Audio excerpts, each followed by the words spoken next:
NBC University Theater.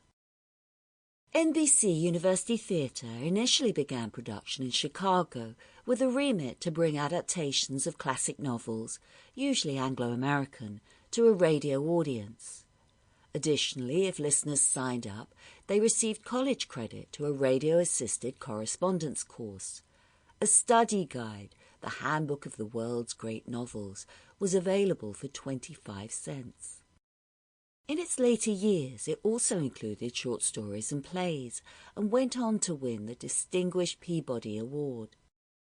Unlike many other radio shows, University Theater did not pursue the glamorous stars for its productions, but instead relied on excellent distillations of the novels and first-class acting alongside high production values. But now it's time to enjoy these timeless novels. Let's begin.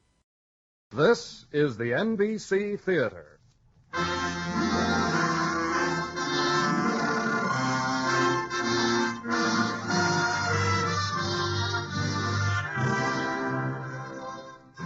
From the NBC Theater, a full-hour drama based on one of the great novels of American literature, The Portrait of a Lady by Henry James.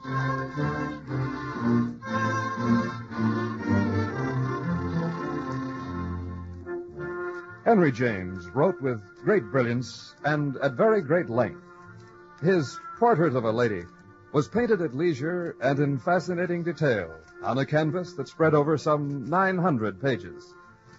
What we bring you today is not so much a condensation of these 900 pages as a selection of some of the richest incidents and readings of some of the most Jamesian prose. The preparation of The Portrait of a Lady was done for radio by Richard E. Davis. At intermission, we will bring you a recorded commentary on Henry James by the noted critic, journalist, and commentator Henry Outland. Herewith, The Portrait of a Lady by Henry James.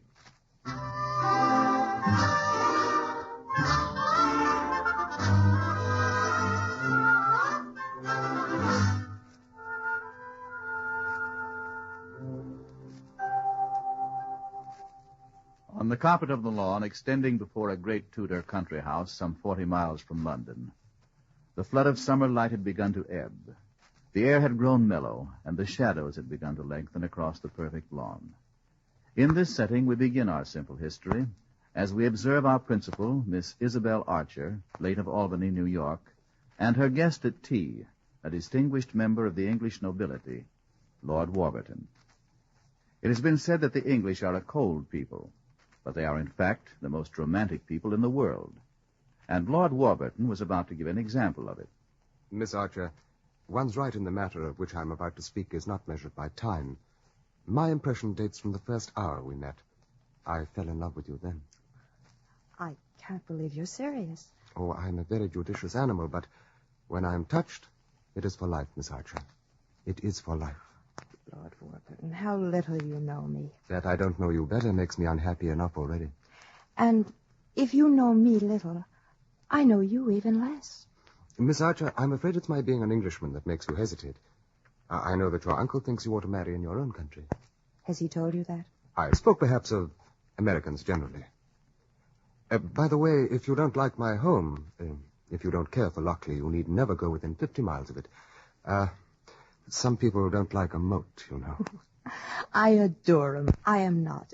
I am really and truly not able to regard you in the light of a companion for life.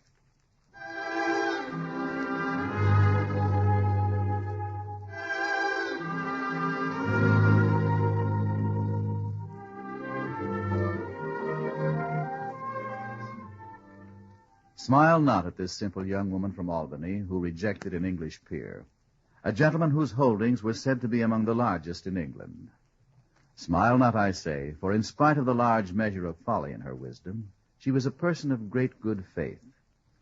When Lord Warburton had left, Isabel Archer returned to the mansion of the estate known as Garden Court, and there met her cousin, Ralph Touchett, whose esteem for her was the highest, and whose knowledge of Warburton's proposal was almost instinctive. His reaction was, as always, sympathetic to both sides. I feel very sorry for Lord Warburton. He was very much in love with... Sample complete. Ready to continue?